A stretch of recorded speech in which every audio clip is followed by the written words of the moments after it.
It's very inspiring to see the devotees running to the Bhagavatam class. And running, and then they're walking down the street towards Radharman, and all of a sudden they hear dang, dang, dang, dang. The arti gets started. Oh, I tripped. Oh, I cracked my head. Anyway, it was for Krishna. It's okay. And then you hobble in on your scratched knee and, hey, Radharaman, this is gopis. This is Abhisar. There's 9 types of loving moods of the heroine towards the hero. Nayaka Bhav. So one is Abhisarika, eagerly running to meet the beloved through any condition and any time, any place. But the idea is enthusiasm, eagerness, determination, and running like a mad elephant.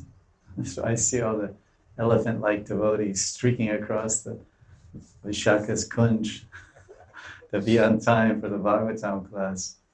Rupa Goswami is smiling and blessing all those eager devotees. And certainly Sri Guru is most pleased by such behavior.